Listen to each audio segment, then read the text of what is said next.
Welcome to Yatin classes. My name is Yatin Soni और मैं आप लोगों के लिए लेके आया हूँ अकाउंटेंसी एंड इकोनॉमिक्स की फुल सीरीज़। तो चलिए शुरुआत करते हैं। आज बच्चों हम लोग स्टार्ट करेंगे अकाउंटेंसी से। पहले हम अकाउंटेंसी का थोड़ा सा रिव्यू ले लेते हैं, देन हम आगे फर्दर चैप्टर्स पे जाएंगे। तो अकाउंटेंसी के अंदर इस साल आप लोगों की 3 वॉल्यूम्स हैं, मीन्स 3 किताबें हैं। Volume first, volume second and volume third.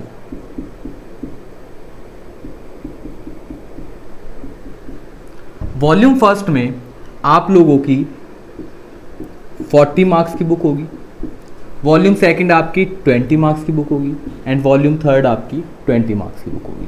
तो टोटल आप लोगों का 80 मार्क्स का पेपर आने वाला है। वॉल्यूम फर्स्ट के अंदर आपकी 2 यूनिट होंगी, जिसका एक नाम एनपीओ होगा और दूसरा पार्टनरशिप। पार्टनरशिप में टोटल आपके 7 चैप्टर्स रहने वाले हैं, वेयर एज एनपीओ में आपका 1 चैप्टर रहने वाला है। एनपीओ आपका 10 मार्क्स का रहेगा, वेयर एज पार्टनरशिप आप लोगों का 30 मार्क्स का रहेगा। सेकंड वॉल्यूम आप लोगों की होगी कंपनी की, जिसकी वेटेज है 20 मार्क्स एंड इसके अंदर टोटल आपके 3 चैप्टर्स होंगे। थर्ड बुक होगी आपकी financial statement of a company.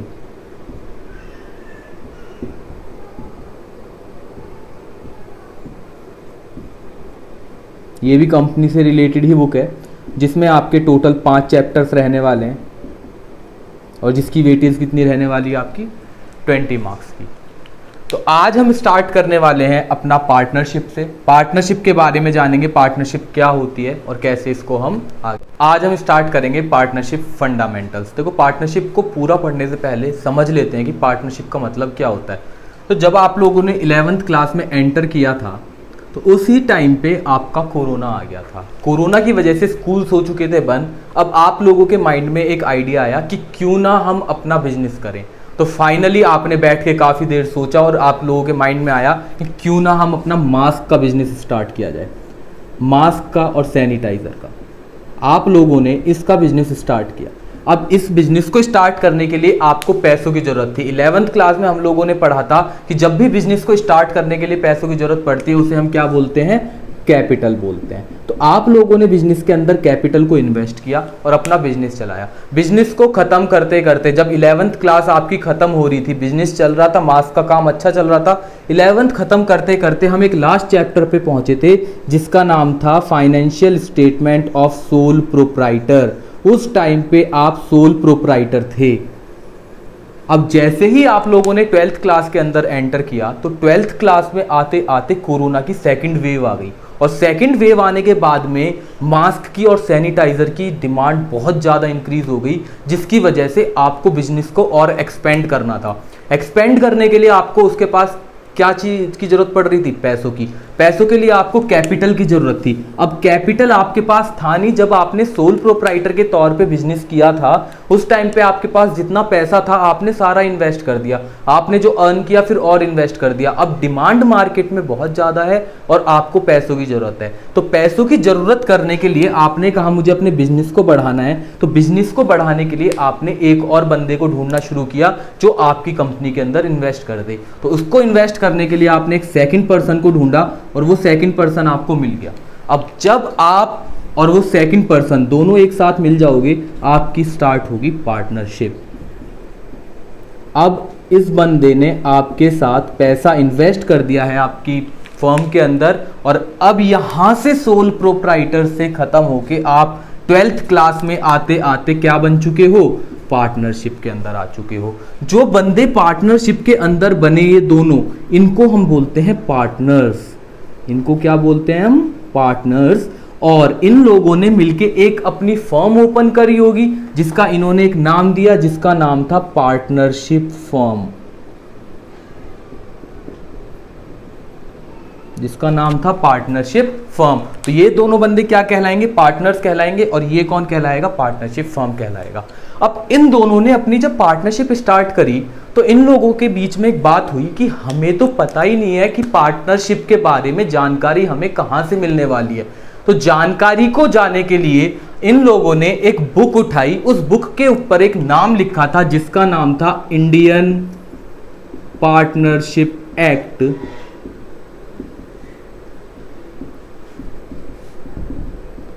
1932। Sir ये इंडियन पार्टनरशिप एक्ट 1932 ये कौन सी बुक थी? ये एक्ट होते क्या हैं बेटा, इसको भी एक एग्जांपल से समझते हैं कि ये एक्ट क्या होते हैं। 11th क्लास में जब आप लोग एंटर हुए तो आप लोगों ने स्कूल में अपनी रफ नोटबुक्स मेंटेन करी होंगी।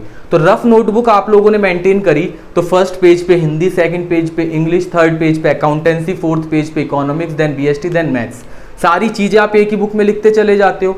अब अगर उस नोटबुक को लेके अपने टीचर को चेक करवाने के लिए ले जाओगे तो टीचर उसे चेक नहीं करेगा। तो आप लोग क्या करते हो, उस रफ नोटबुक में से उठा के सेपरेट नोटबुक्स बना लेते हो, जिसमें अकाउंट्स की अलग होती है, इको की अलग होती है, बीएसटी की अलग होती है। इसी तरीके से एक्ट बने थे सारी चीज़ों को ढूंढने के लिए।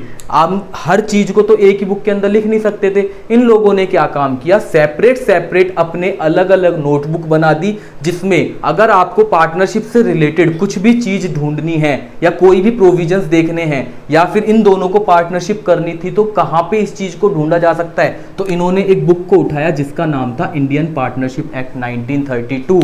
अगर ये लोग इसी को कंपनी बनाना चाहते तो एक और बुक आती है कंपनीज से रिलेटेड जिसका नाम होता है कंपनीज एक्ट 2013। Companies act 2013। अगर इन लोगों के बीच में कोई कॉन्ट्रैक्ट होता है तो उसके लिए एक और बुक आती है जिसका नाम है इंडियन कॉन्ट्रैक्ट एक्ट 1872। तो ऐसे करके छोटे छोटी बहुत सारी बुक्स बन चुकी थी। तो हम लोग पढ़ने जा रहे थे पार्टनरशिप। तो पार्टनरशिप से रिलेटेड जितनी भी चीजें होंगी वो सारी चीजें हमें किसके अंदर मिलने वाली थी? हमें मिलने वाली थी इंडियन पार्टनरशिप एक्ट 1932 के अंदर। जहां पे आपकी 11th क्लास खत्म हुई थी, 12th क्लास में आपने वहीं से स्टार्ट करना है, उसके अगले पड़ाव से, जिसका नाम क्या था हमारा? पार्टनरशिप। तो पार्टनरशिप को हम लोगों ने स्टार्ट किया, हमने अपनी इंडियन पार्टनरशिप एक्ट 1932 को स्टार्ट कर लिया है। पार्टनर्स ने मास का बिजनेस किया था, मास का बिजनेस स्टार्ट हो चुका है। अभी हम लोगों ने देखा इंडियन पार्टनरशिप एक्ट 1932 के बारे में। अब हम देखते हैं फीचर्स ऑफ पार्टनरशिप। इससे पहले इसकी डेफिनेशन है, डेफिनेशन को हम थोड़ी देर बाद में पढ़ेंगे, उससे पहले हम पढ़ लेते हैं फीचर्स ऑफ पार्टनरशिप। सबसे पहला फीचर पार्टनरशिप का कहता है कि एक पार्टनरशिप में 2 या 2 से ज्यादा पर्सन्स होने चाहिए। मिनिमम पर्सन एक पार्टनरशिप के अंदर 2 होने चाहिए और maximum partners can be 50। Maximum partner कितने हो सकते हैं? 50 हो सकते हैं। पर एक एक्ट आया था कंपनीज एक्ट 2013, उसके अंदर लिखा था कि एक पार्टनरशिप में मैक्सिमम पार्टनर कितने हो सकते हैं? 100 हो सकते हैं। बट नेक्स्ट ईयर 2014 में कंपनीज एक्ट के रूल्स आए जिसमें पार्टनर्स को कितना रखा गया था? 50 रखा गया था। स्टूडेंट, जितने पर्सन्स हमने एक्ट में डिसाइड कर दिए कभी भी हम उससे एक्सीड नहीं करेंगे, उससे ज्यादा नहीं जाएंगे। रूल्स हैं वो दोबारा से आ सकते हैं, इसमें बढ़ा के हम 70 भी कर सकते हैं, 80 भी कर सकते हैं, बट कभी भी 100 से एक्सीड नहीं करेंगे। तो इसीलिए हमारे मैक्सिमम पार्टनर एक पार्टनरशिप में कितने हो सकते हैं? 50 हो सकते हैं। यहाँ अगर आपको 50 से ज़्यादा लेके जाना है पार्टनर्स को तो आप सेंट्रल गवर्नमेंट की परमिशन लेके इनको एक्सीड कर सकते हो 50 से। बट इंडियन पार्टनरशिप एक्ट के जो प्रोविजंस हैं उसके लिए मैक्सिमम पार्टनर कितने हो सकते हैं? 50 हो सकते हैं, जिसके लिए आपको किसी से पूछने की जरूरत नहीं है। क्या सर पार्टनरशिप किसी के साथ भी की जा सकती है? पार्टनरशिप आप किसी के साथ भी कर सकते हो, but there are some exceptions. इन एक्सेप्शंस को कौन बताता है? एक और बुक है जिसका नाम है Indian contract act, Indian contract act 1872। इसमें बताया गया है कि अगर आप इन 3 लोगों के साथ पार्टनरशिप करते हो तो वो आपकी पार्टनरशिप लीगल नहीं कहलाएगी। सबसे पहला माइनर, अगर कोई भी पर्सन 18 साल से कम की एज का होता है, अगर आप उसके साथ पार्टनरशिप करते हो तो वो पार्टनरशिप आपकी इलीगल रहने वाली है। तो कोई भी पर्सन 18 साल से कम की एज का नहीं होना चाहिए। 18 साल के पर्सन को हम पार्टनरशिप में रख सकते हैं, बट वो कुछ स्पेशल केसेस में, वो मैं आपको अभी थोड़ी देर बाद में बताऊंगा। Second, person of unsound mind. अगर कोई पर्सन जिसकी डिसीजन मेकिंग पावर नहीं है, सोचने की तर्क शक्ति नहीं है, जो अपने डिसीजन खुद नहीं ले सकता, आम भाषा में आप कह सकते हो जो पागल है, अगर आप उसके साथ पार्टनरशिप में आते हो तो वो भी आपकी इलीगल रहेगी। Third, persons disqualified by law. अगर ऐसा कोई भी पर्सन जिसे लॉ ने डिस्क्वालीफाई कर दिया है, जैसे कोई पर्सन है जिस पे कोई केस चल रहा है, या कोई पर्सन है जिसने फ्रॉड किया है और वो देश छोड़ के जा चुका है और आप उसके साथ फिर भी पार्टनरशिप में आ जाते हो, ठीक है, आप लोगों ने न्यूज़ में देखा होगा भी कई सारे लोग हैं जो भागे हैं देश छोड़ के, अगर आप उनके साथ पार्टनरशिप में आते हो तो वो पार्टनरशिप आपकी इलीगल रहेगी। ऐसा कौन बताता है? ऐसा इंडियन कॉन्ट्रैक्ट एक्ट 1872 बताता है। तो यहां मैंने आपको तीनों एक्ट के रेलेवेंस दे दिए हैं। हम पढ़ रहे हैं फीचर्स ऑफ पार्टनरशिप। सबसे पहला फीचर था आपका 2 और more person. Now second feature is agreement. हमारा एग्रीमेंट। सर एग्रीमेंट क्या था? आप पार्टनर्स के साथ एग्रीमेंट में आ सकते हो। सर क्या मैंने आपको बोल दिया कि चलो हम पार्टनरशिप के अंदर आ जाते हैं, अब उस ए ने बी से बोल दिया कि हम पार्टनरशिप के अंदर आ जाते हैं, क्या पार्टनरशिप हो गई? क्या पार्टनरशिप हो गई? पार्टनरशिप एक्ट यही तो कहता है बेटा दो तरीके के एग्रीमेंट होते हैं। एक एग्रीमेंट होता है ओरल और एक एग्रीमेंट होता है हमारा रिटन। आप दोनों तरीके के एग्रीमेंट कर सकते हो। आप ओरली एग्रीमेंट भी कर सकते हो, आप रिटन एग्रीमेंट भी कर सकते हो। ओरल एग्रीमेंट में आपने मेरे से बोल दिया कि पार्टनरशिप के अंदर आना है और हमने पार्टनरशिप स्टार्ट कर दी, तो क्या ये लीगल होगा? बिल्कुल, लॉ की नज़रों में ये बिल्कुल लीगल होता है। आप किसी के साथ भी पार्टनर बन सकते हो अगर आपका ओरल एग्रीमेंट है। बट रिटन एग्रीमेंट के कुछ फ़ायदे होते हैं कि आपके पास उसके सबूत होते हैं, एविडेंसेस होते हैं, और सारी चीज़ें आपकी एक पेपर पे लिखी होती हैं, आपकी क्या टर्म्स है पार्टनरशिप की, क्या कंडीशंस हैं। इसके केस के अंदर आप जब कोर्ट में अगर आपके बीच में कोई डिस्प्यूट होते हैं तो उस केस में आपको इसके अंदर प्रिविलेज मिलता है, ज़्यादा प्रोविजंस मिलते हैं। बट ओरल एग्रीमेंट के केस में इंडियन पार्टनरशिप एक्ट के कुछ प्रोविजंस हैं, उन्हें अप्लाई किया जाता है। तो पार्टनरशिप में जो एग्रीमेंट होगा वो ओरल भी हो सकता है, पार्टनरशिप में जो एग्रीमेंट होगा वो रिटर्न भी हो सकता है। आप दोनों तरीके से कर सकते हैं। And the third one is lawful business. चलिए सर स्मगलिंग का बिजनेस स्टार्ट करते हैं, चलिए सर बंदूक बेचने का काम करते हैं, चलिए सर चरस गांजा बेचने का काम करते हैं। तो अगर आप इनमें से कोई सा भी बिजनेस करते हो जो इल्लीगल है लॉ की आंखों में, अगर लॉ को लगता है कि ये सारी चीज़ें इल्लीगल है, स्मगलिंग का बिजनेस है, या आपने कोई गन्स का बिजनेस किया, या फिर आपने कोई भी ऐसी चीज़ें हैं जैसे चरस हो गया, गांजा हो गया, इन चीज़ों का बिजनेस करते हो तो वो सारी गलत है। पार्टनरशिप कहता है कि आपका जो बिजनेस है वो कैसा होना चाहिए, वो लॉफुल होना चाहिए, लीगल बिजनेस होना चाहिए। आप इल्लीगल बिजनेस नहीं कर सकते। Fourth one is profit sharing ratio. Sir profit sharing ratio का मतलब क्या था? प्रॉफिट शेयरिंग रेशियो का मतलब बच्चों ये होता है, आप लोगों ने जो बिजनेस किया, जब ए ने और बी ने जब मास्क का वो बिजनेस कर रहे थे, उस बिजनेस से इन दोनों ने प्रॉफिट कमाया होगा, कुछ प्रॉफिट कमाया होगा, से 1 लाख रुपए कमाया होगा। अब पार्टनर्स की ये हिस्सेदारी है कि इस बिजनेस के प्रॉफिट्स में से आपको हिस्सा कुछ ये रखेगा, कुछ हिस्सा ये रखेगा। आपकी एक एग्रीड रेशियो होगी। अगर आपके बीच में ओरल एग्रीमेंट है तो आपने जो बात करी होगी उसके हिसाब से चली होगी, नहीं तो इक्वल रेशियो रहेगी। अदरवाइज अगर रिटर्न है तो वहां पे लिखा होगा कि आप अपना प्रॉफिट किस हिसाब से बांटने वाले हो। The last one is mutual agency.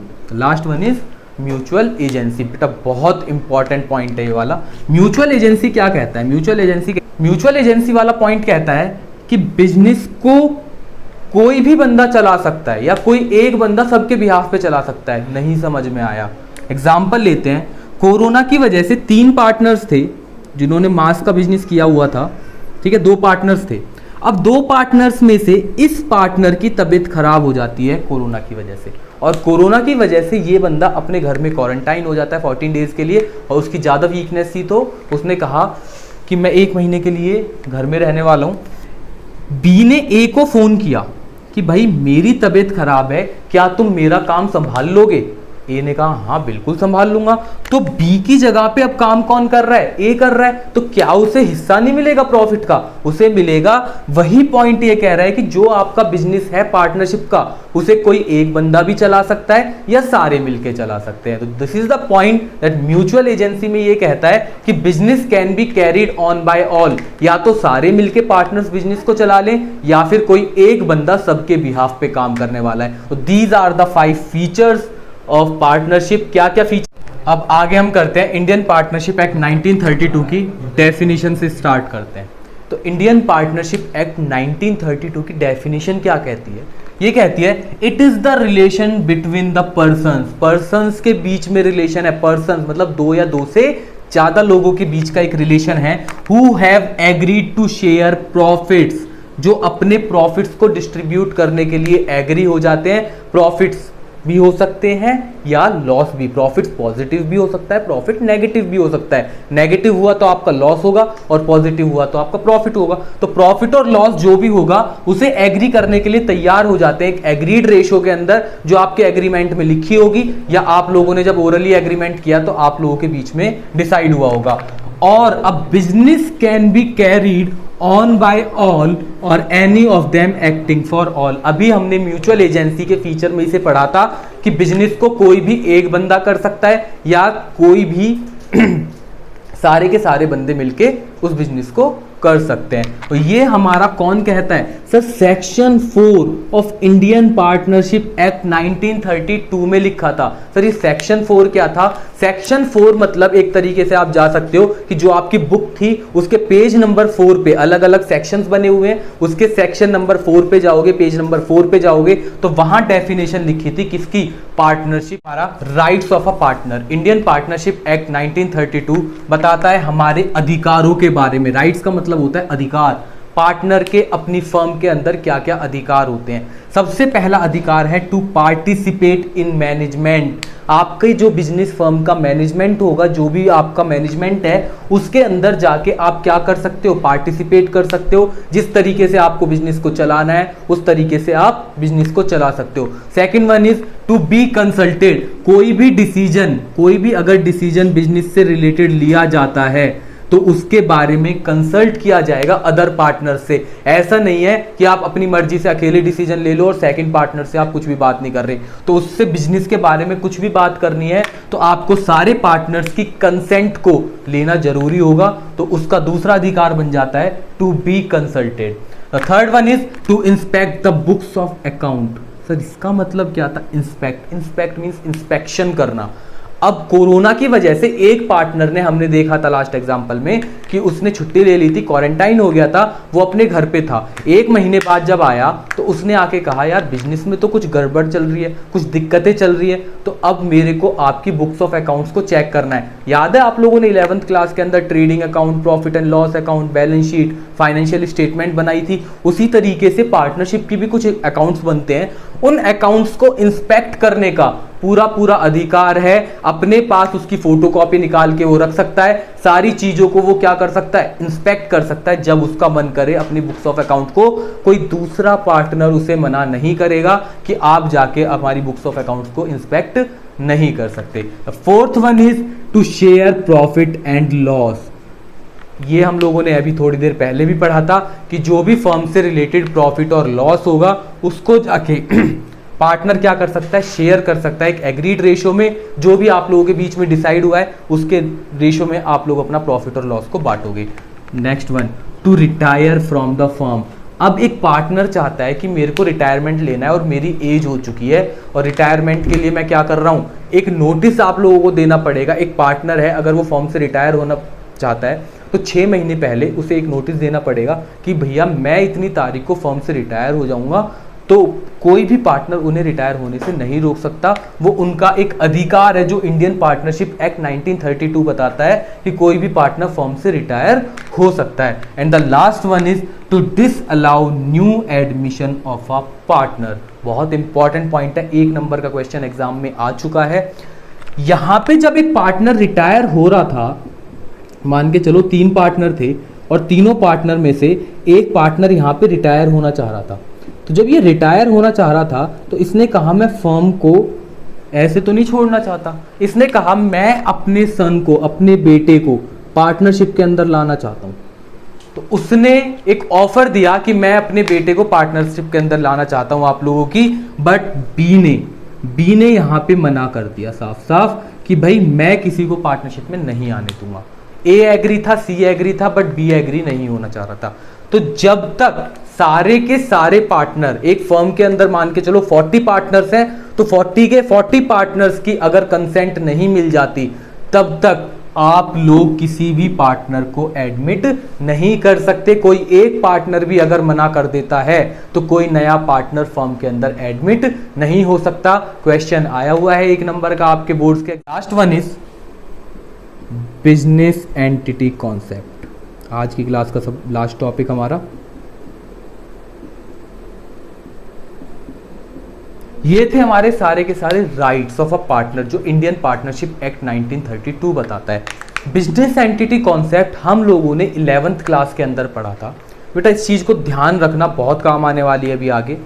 Business entity concept क्या बताता था? बिजनेस एंटिटी कॉन्सेप्ट कहता है कि एक बिजनेस की और जो बिजनेस को उसके ओनर्स चलाते हैं, जो एक मालिक होता है और जो मालिक को बिजनेस चलाते हैं, तो जो बिजनेस होता है, उन दोनों की पहचान, उन दोनों की एंटिटी अलग अलग होती है। आप लोग जब रिचार्ज करवाने के लिए जाते हो तो आप क्या कहते हो? रिलायंस का रिचार्ज कर दो, जियो का रिचार्ज कर दो। कभी ये कहते हो मुकेश अंबानी का रिचार्ज कर दो या भारती मित्तल का रिचार्ज कर दो? हम हमेशा क्या बात करते हैं? हम हमेशा बात करते हैं कि रिलायंस का रिचार्ज कर दो। तो जो बिजनेस होता है और जो बिजनेस को चलाते हैं ओनर्स, उन दोनों की पहचान क्या होती है? हमारी अलग अलग होती है। तो बिजनेस एंटिटी कॉन्सेप्ट कहता है कि भाई एक जो आपकी ये पार्टनरशिप फर्म बनी थी, ये पार्टनरशिप फर्म भी एक पर्सन है, एक इंसान है।